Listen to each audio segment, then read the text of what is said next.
ನಮಸ್ತೆ ಸ್ನೇಹಿತರೆ. ತಿರುಮಲ ತಿರುಪತಿ ಗರ್ಭಗುಡಿಯ ಗೋಡೆಯ ಮೇಲೆ ಈ ಒಂದು ಅದ್ಭುತವಾದ ಮಂತ್ರವನ್ನು ಬರೆಯಲಾಗಿದೆ. ಈ ಮಂತ್ರವನ್ನು ಪಠಿಸುವುದರಿಂದ ಐಶ್ವರ್ಯ, ಸಂಪತ್ತು, ಸಮೃದ್ಧಿ, ಧನಾಗಮನವಾಗುವುದು.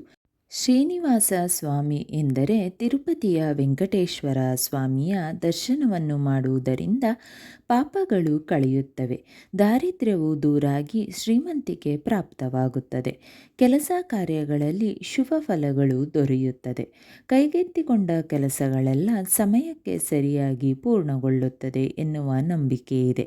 ಈ ಕಾರಣಕ್ಕಾಗಿ ಲಕ್ಷಾಂತರ ಭಕ್ತರು ಪ್ರತಿ ವರ್ಷ ತಿಮ್ಮಪ್ಪ ಸ್ವಾಮಿಯ ದರ್ಶನವನ್ನು ಮಾಡಲು ತಿರುಪತಿಗೆ ಹೋಗುತ್ತಾರೆ. ಪ್ರತಿಯೊಂದು ಕೆಲಸಗಳನ್ನು ಪ್ರಾರಂಭಿಸುವ ಮುನ್ನ ತಿಮ್ಮಪ್ಪನ ದರ್ಶನ ಮಾಡುವುದರಿಂದ ಕೆಲಸವು ನಿರ್ವಿಘ್ನವಾಗಿ ಲಾಭಗಳನ್ನು ತಂದುಕೊಡುತ್ತದೆ ಎಂದು ಹೇಳಲಾಗಿದೆ.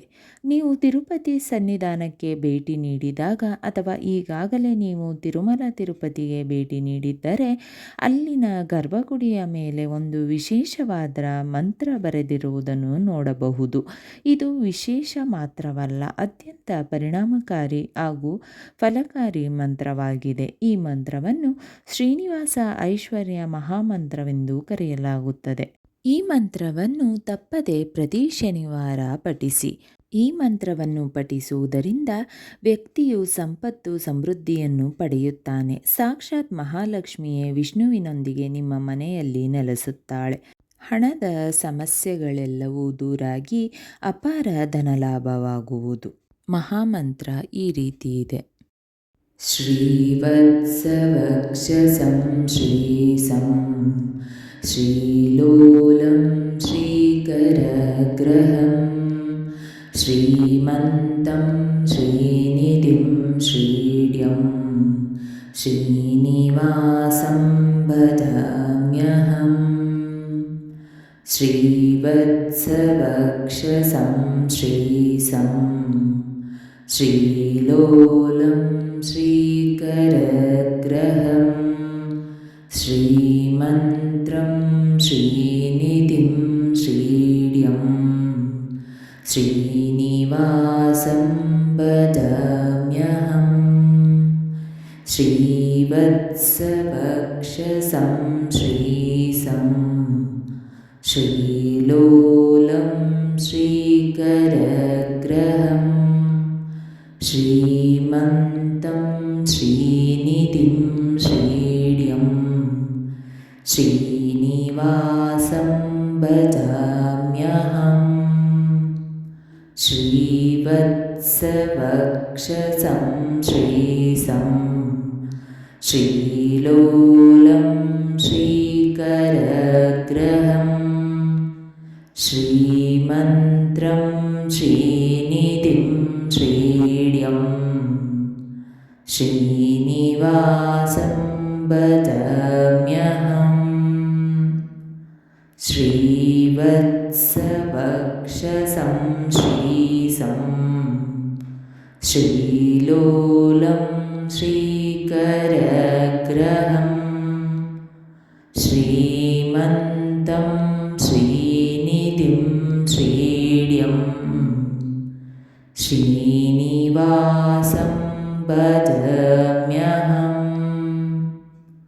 ಶ್ರೀವತ್ಸವಕ್ಷಸಂ ಶ್ರೀಸಂ ಶ್ರೀಲೋಲಂ ಶ್ರೀಕರಗ್ರಹಂ ಶ್ರೀಮಂತಂ ಶ್ರೀನಿಧಿಂ ಶ್ರೀಡ್ಯಂ ಶ್ರೀನಿವಾಸಂ ಭಜಾಮ್ಯಹಂ. ಶ್ರೀವತ್ಸವಕ್ಷಸಂ ಶ್ರೀಸಂ ಶ್ರೀಲೋಲಂ ಶ್ರೀಕರಗ್ರಹಂ ಶ್ರೀಮಂತಂ ಶ್ರೀನಿಧಿಂ ಶ್ರೀಡ್ಯಂ ಶ್ರೀನಿವಾಸಂ ಭಜಾಮ್ಯಹಂ. ಶ್ರೀವತ್ಸವಕ್ಷಸಂ ಶ್ರೀಸಂ ಶ್ರೀಲೋಲಂ ಶ್ರೀಕರಗ್ರಹಂ ಶ್ರೀಮಂತಂ ಶ್ರೀನಿಧಿಂ ಶ್ರೀಡ್ಯಂ श्रीनिवासं भजाम्यहम् श्रीवत्सवक्षसं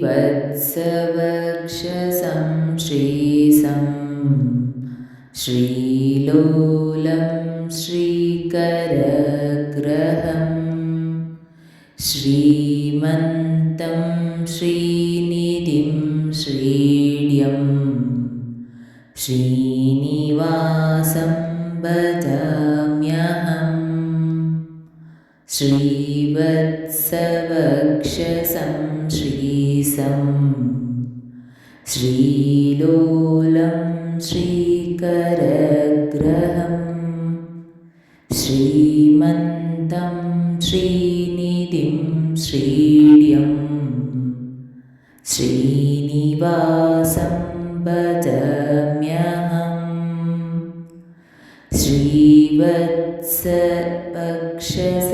श्रीशं श्रीलोलं श्रीकरग्रहं श्रीमन्तं श्रीनिधिं श्रीड्यं श्रीनिवासं भजाम्यहम् श्रीवत्सवक्षसं श्रीशं श्रीलोलं श्रीकरग्रहं श्रीमन्तं श्रीनिधिं श्रीड्यं श्रीनिवासं भजाम्यहम् श्रीवत्सवक्षसं श्रीशं श्रीलोलं श्रीकरग्रहं श्रीमन्तं श्रीनिधिं श्रीड्यं श्रीनिवासं भजाम्यहम् श्रीवत्सवक्षसं श्रीशं श्रीलोलं श्रीकरग्रहं श्रीमन्तं श्रीनिधिं श्रीड्यं श्रीनिवासं भजाम्यहम्। ಸ್ನೇಹಿತರೆ, ಈ ವಿಡಿಯೋ ಇಷ್ಟವಾದಲ್ಲಿ ಲೈಕ್, ಶೇರ್ ಆ್ಯಂಡ್ ಕಾಮೆಂಟ್ ಮಾಡಿ. ಮುಂದಿನ ವಿಡಿಯೋಸ್ಗಳಿಗಾಗಿ ಚಾನೆಲ್ ಅನ್ನು ಸಬ್ಸ್ಕ್ರೈಬ್ ಮಾಡಿ. ಧನ್ಯವಾದಗಳು.